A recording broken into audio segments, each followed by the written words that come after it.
Tapos po itong mga grass cutter. Ayan o. Malinis na. Wala na rin pong tagpuan ng mga. So ayan. Good morning. Good morning. Good morning po sa inyo. Good morning po sa lahat. Ngayon po ay Huwebes. Ayan o. Ito po yung aking grass cutter. Yung tostado na. Tostado na po yung damo. Pwede nang sunugin. Ayan.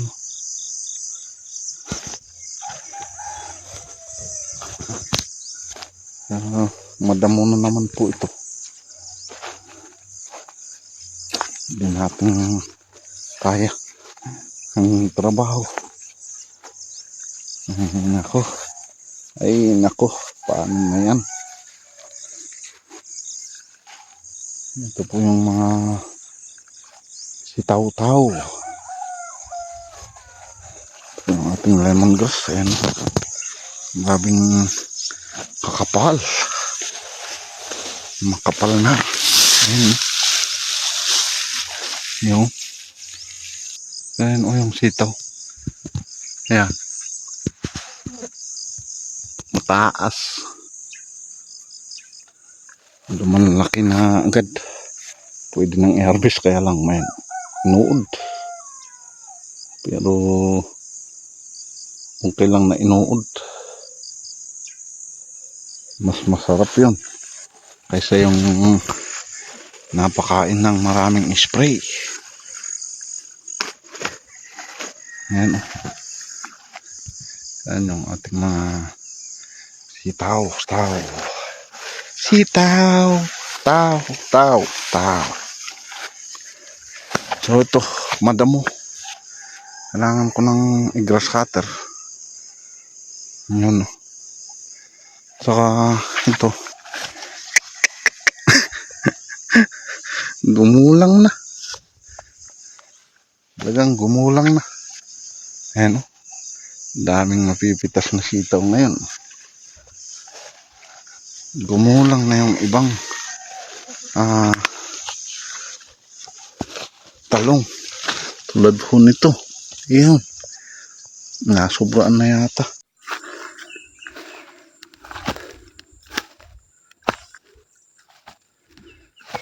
So ayan. Ito muna yung aking mga grass cutter. Kailangan pong grass cutter. Kasi nga po madamo. Yan o. Diba? Kitang-kita na yung plat.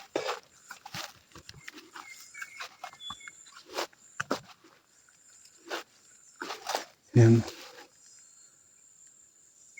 Dito. Mamayang hapon ako na rin po ito pagpapatuloy dito. Kasi nga po nawala na naman ang tubig. Kailangan kong gawa. So ito. Pitasin na yan. Bukas. Pipitasin ko na yan. Kailangan nating pitas. At pagkatapos ay pataba. Kasi wala na po. Paubos na. Paubos na. Yung mga bunga. Ayan. Yan na lang ang mga matitira. Ayun. Kaya kailangan po nito ay pataba. Ayun. So ito yung tubig. Napakaliit na. Kaya kailangan ko po itong gagawa para lalakas uli. Para may shower na po. Ay hindi na po umulan. Ilang araw na po. So ito na. Tapos natin magawa. Yung patubig po natin. Ayan, lumakas na. Lakas na po siya. Pwede tayong magpatubig. So ito. Patubigan na po natin itong ating talong. Kasi nga po hindi naman po siya umulan. Ilang Araw na din ng umulan. Kaya siguro medyo itong mga buko niya ay hindi po ganong maganda. Kasi ayan, tuyong tuyo. Tuyo po ang lupa. Nung umulan, nagka ilang araw bago ilang araw nang hindi umuulan. Tulad po nito, yung mga may plastic ay mas lalo pong tigang. Mas lalong tigang yung mga may plastic. Pero ang kagandahan naman ng may plastic ay hindi po dinadamo ang kanyang punuan. Ayan, nakikita nyo, nag-grass cutter ko na po yung nasa kanal. Medyo malinis-linis konti yung kanyang punuan. Yun lang ang kagandahan. So ngayong hapon, yung pagpapatuloy yung ating pag-grass cutter dito. Ito yung grass cutter ko kaninang umaga. Ayan. Ayan. Ngayon naman po ay dito. Nung matapos po natin hanggang dun sa taas. Mga ilang flat po yung ating grass cutter muna. Para yung daanan po natin ay maganda. Ayan po. So ito po yung ating natapos. Tapos ko hanggang dyan sa taas. Hanggang doon. Natapos ko. So ito po yung ating ginawa. Kasi nga po ay pinamamahayan po ng mga uod itong damo. Kasi matangkad na. Ganito yung katangkad. Yan yung aking grass cutter po rito. So wala nang taguan. Yan. Wala nang taguan ng mga uod. Bukas naman po ay ito'y matutusta rin po.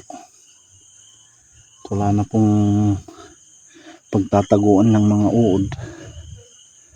Pero huli na po tayo mag grass cutter. Dapat ay noon pa. Kasi nga po ay natusok po. Yung marami pong mga natusok na maliliit. Tulad po niyan. Ayan o. Mga ganyan. Hindi natin alam. Ayan. Ayun pala. Tusok o. Yun.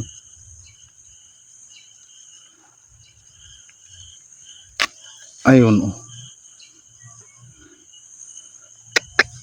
Kaya ayan. Kaya ang dami pong taguan. Ay dami pong nasira. Pero ngayon ay wala na pong taguan yung mga uod, yung mga maninira. Ito naman po ay akin din pong i-sprayhan ng herbicide para po mamatay at wala pong pagtataguan. So ito nga po at natapos po natin tapos po itong mga grass cutter. Ayan o. May ayos na rin po itong mga dinamo na talungan na malinis na. Wala na rin pong taguan ng mga maninira. May ayos na. Saka na lang po nating isprayan po siya ng mga pesticide. Isprayan po natin yan pagkatapos natin tayo magmimitas bukas. Biyernes, Sabado, i-spray ko ng sprayan ko ng pesticides para po hindi na masira uli yung mga panibagong mga bunga. So itong mga bulaklak na to ang ating mapoprotektahan kung ating i-spray. Ayan mga buko. Ito mga bulaklak niya. At kulang din po ito sa pataba. Ayan, nalalagas yung mga bulaklak. Naninilaw na. Kulang talaga sa pataba. Ayan, tulad niyan. Wala nang bunga. Pero na-stuck kasi. Ayan, tulad niyan. medyo marami yung kanyang naibunga, kaya kailangan po niyang ang pataba. So ayan, hanggang dito natapos po, natapos ko na rin po ito. Ayan. So nag-grass cutter ko na hanggang dun, yung nauna lang dun ang wala pa. Tapos na po itong ma-grass cutter. Sa gagawin naman po natin sa susunod ay magpapataba na rin. So ayan, patubig muna tayo rito. Yung una kong grass cutter kaninang umaga, ipapatubigan na po natin para mabasa po yung madiligan po yung ating talong. Ayan, dito na lang yung ating simpleng kaunting video ngayong araw na ito. Ayan, maraming salamat sa inyo, and ingat at God bless po sa inyong lahat. Bye bye.